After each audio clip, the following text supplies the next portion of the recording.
Afternoon. আমার ব্লগটা এখন থেকে শুরু করছি। সকাল থেকে আজকে ব্লগটা স্টার্ট করার সময় পাইনি, কারণ আজ হচ্ছে বিজয়া দশমী। বিজয়া দশমী হয়ে গেছে, মানে আজ হচ্ছে ঠাকুর ভাসান হবে। তো আমি যেহেতু শনিবার পড়েছিল, তারপরে একাদশী পড়েছিল, তার জন্য ঠাকুর বরণ করতে পারিনি। তো আজকে যাব বরণ করতে। এখন বেজে গেছে প্রায় 12:30 মতো বাজতে যায়, 1:30টার দিকে বরণ করতে যাব। যেহেতু কালকে মঙ্গলবার পড়ে যাবে, তাই জন্য আজকে এখানে সব ঠাকুর মানে ভাসান হয়ে যাবে। তো আমাদের পাড়ার ঠাকুরটা ভাসান মানে আজকে বরণ করতে যাব। তো এখন স্নান করে নেবো, আগে স্নানটা করা হয়নি, এখন স্নান টান করে নেবো। আজকে মাথায় শ্যাম্পু করে স্নানটা করব, তারপর রেডি হব। তো আগে রেডি সেডি হয়নি। আর আমি একটা শাড়ি দেখে রেখেছি, সেটা পরবো। তো তোমাদের সাথেও শেয়ার করবো যে কোন শাড়ি পরে আমি বরণ করতে যাব।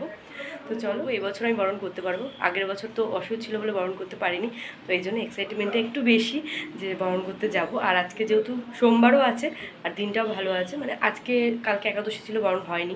তার আগের দিন শনিবার ছিল। তো বরণ অনেকেই করেছে, কালকেও বরণ হয়েছে, কিন্তু আমি ভাবলাম আজকে বরণ করবো। আজকে মা একেবারে বিসর্জন হয়ে যাবে, তার আগে বরণ করে আসবো। তো ভাবলেই খারাপ লাগছে, পুজো পুজো পুজো পুজো শেষ। তো সে যাই হোক, আরও একটা বছরের অপেক্ষা করতে হবে আমাদের। তো চলো, আগে এখন স্নান টান করে এসে রেডি হচ্ছি, তারপর তোমাদের সাথে আবার কথা। তো এই যে জামদানি শাড়িটা আজকে পরে মাকে বরণ করব, তার সাথে ম্যাচিং ব্লাউজ আমার কেনা হয়নি। তো মানে যেই শাড়ি ম্যাচিং করে একটা ব্লাউজ আমি নিয়ে নিয়েছি, এই শাড়িটার সাথেও মানে এই ব্লাউজটার সাথেও শাড়িটা মানিয়ে যাচ্ছে। তো ঘরে একটু দেখাচ্ছিলাম তোমাদেরকে শাড়িটা পরে নিয়ে। আর এই যে বাইরে এসে ভালো মতো দেখিয়ে দিয়েছি, এবার আমি রেডি হব। তো এদিকে দিদি চলে এসেছে, আর এখন বাটা সাজিয়ে নিয়েছি, আমরা পান দিয়ে নিয়েছি, আর দিদি আলতা সেঁদুর টিপ নিয়ে এসেছিলো, সমস্ত কিছু নিয়ে নিয়েছি। আমি যেহেতু অষ্টমীর দিন আলতা সেঁদুর দিয়েছি, তাই জন্য আজকে আর আলতা সেঁদুরটা আমি দিচ্ছি না, দিদি দিচ্ছে। তো এদিকে সবাই মিলে বেরিয়ে পড়েছি। আর আগের বছর তো বরণ করতে পারিনি, মনটা খুবই খারাপ ছিল, কিন্তু এবছর আমি বরণ করতে পারবো। তো চলে এসেছি আমি মানে মন্দিরে। আর মণ্ডপটা একদমই ফাঁকা, কারণ মানে বরণ তো বললাম 2 দিন ধরে হয়ে গেছে। তো আজকে আমরাই ছিলাম বরণে, একদম ফাঁকায় ফাঁকায়। আর না, ভিডিও করতেও বেশ সুবিধা হয়েছে আমার। আর কি বলতো, অনেকে থাকলে একটু অসুবিধা বলতে একটু লজ্জা লজ্জা লাগে। তো সে যাই হোক, এদিকে দিদি আমাকে ভিডিওটা করে দিচ্ছে, আর মাকে বরণ করছি এখন।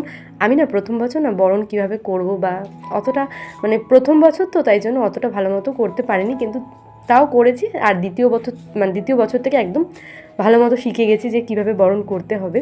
পাশে দাঁড়িয়ে দাঁড়িয়ে দেখে দেখে সবারটা যে কিভাবে মাকে বরণ করছে দেখে দেখে শিখে গেছি। তো এই যে এখন বরণ সেরে আমরা বাড়ি চলে এসেছি, আর সবাই সিঁদুর খেলে নিয়েছি। ওদিকে আরও বৌদি ছিল, তো সবার সাথে সিঁদুর খেলে এখন বাড়ি চলে এসেছি। এখন ড্রেস ছেড়ে নেব, আর দিদিও বাড়ি চলে যাবে, তারপরে আমরা ড্রেস ছাড়বো। তো বরণ করে চলে এসেছি, আর এখন একটু ঘুমাবো, তারপরে বিকেলে আবার ঠাকুর দেখতে বেরোনোর প্ল্যান আছে।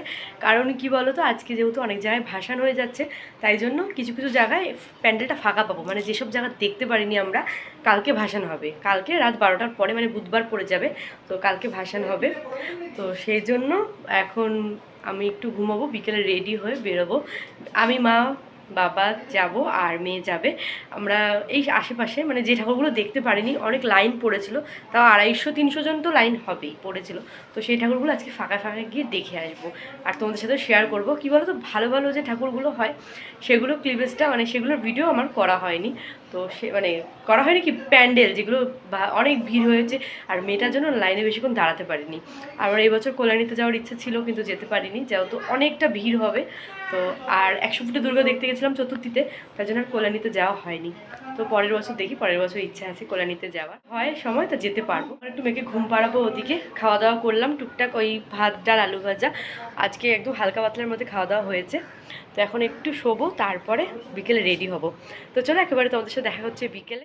সো এই যে রেডি হয়ে গেছি আমরা, এখন ওই 6:30 মতো বাজে যায়, টোটো আসলে বেরিয়ে পড়বো। এই যে এইটা শাড়িটা আজকে পরেছি, এটা হচ্ছে আমার ফাইনাল লুক, একদম সিম্পল সেজেছি। তো চলো আগে বেরিয়ে নিই তারপরে। তো আমাদের গাড়ি চলে এসেছে, আর আমাদের নিয়ে চলে এসেছে সেই মণ্ডপের সামনে, মানে যেই ঠাকুরগুলো আমরা দেখতে পারিনি। তো এই মণ্ডপে তখন 300 জনের লাইন ছিল, 300 জনের পেছনে লাইন দিয়ে ঠাকুরটা দেখতে হচ্ছিলো। আর মেয়েকে নিয়ে না তখন দাঁড়াতে পারিনি লাইনে, তো সেজন্যই আর ঠাকুরটা আমার দেখা হয়নি। আর একটুখানি ফটো তুলেছিলাম বাইরে দিয়ে, তবু কী বলো তো, ভেতরটা যদি না দেখি না, মানে ভালো লাগে না, যে বাইরে দিয়ে চলে আসলাম, এত সুন্দর প্যান্ডেলটা দেখতে পারলাম না। তো এখন চলে এসেছি, আজকে এখানে বরণ চলছে, তাই এসে দেখতে পেলাম। আর এই মণ্ডপটা পুরোটাই যেন একটা পুকুরের ওপর করেছে। এই যে সামনে এন্ট্রি এটা, তো সামনে মানে এই যে স্টেজটা বানিয়েছে না, পুরোটাই পুকুরের ওপরে, অনেক বড় পুকুর এটা, তার ওপরে মণ্ডপটা বানিয়েছে। তার জন্যই একদম কম কম লোক ঢোকাচ্ছিল বলেই লাইনটা এতটা বড় পড়েছে।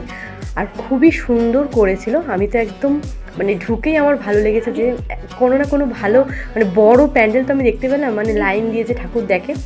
তো আগের বছরও লাইন দিয়ে তেমন ঠাকুর দেখতে পারিনি, এবছরও তেমন ঠাকুর দেখা হয়নি লাইন দিয়ে, যেহেতু মেয়ে ছোটো তার জন্য।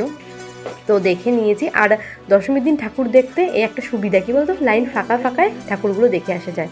আর এদিকে দেখো মাকে বরণ চলছে, তো রাতেও বরণ হচ্ছিলো, মানে আজকে গোটা দিনটাই বরণ হবে। একটু পরেই এই ঠাকুরটাও ভাসানে বেরিয়ে যাবে, তো সেই জন্য আগে থেকে বরণ হচ্ছে।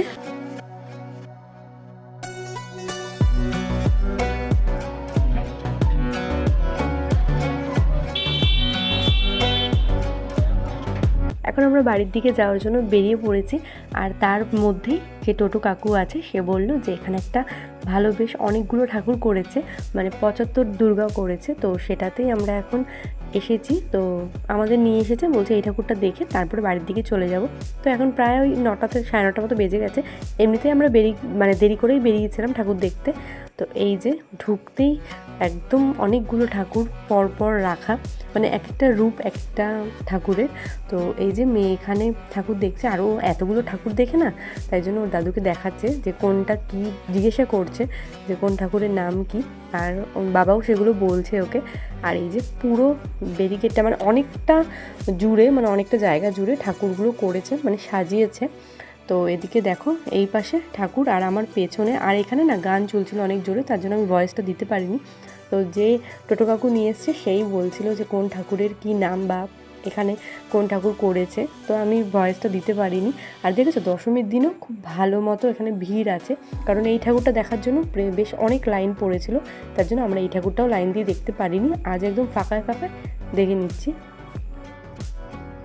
তো এখন আমরা বাড়ির দিকে চলে যাচ্ছি, তার আগে কোথাও একটা দাঁড়াবো, দাঁড়িয়ে আমরা খাওয়া দাওয়া করবো। তো সেই জন্যই এখানে একটু দাঁড়ালাম, মানে মণ্ডপ থেকে বাইরে বেরিয়ে একটু দাঁড়ালাম, দাঁড়িয়ে একটু খাওয়া দাওয়া করবো। আর এই ভয়েসটা আমি অনেকটাই দেরিতে দিচ্ছি, এই ভিডিওর ভয়েস, সেটা হচ্ছে মানে দশমী যে ভিডিওটা যাবে সেটা অনেকটাই লেটে তোমরা দেখতে পাবে।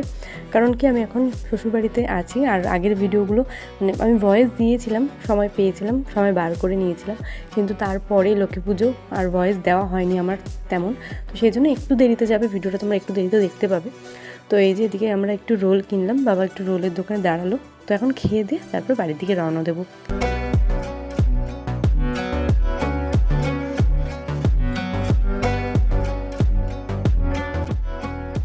তো আজকে ভিডিওটা আর বেশি বড় করছি না, আজকে ভিডিওটা এই পর্যন্তই রাখলাম। যদি ভালো লেগে থাকে প্লিজ লাইক কমেন্ট শেয়ার করো, আর প্লিজ সাবস্ক্রাইব করে নিও আমার চ্যানেলটা। তো চলো আজকের মতো টাটা।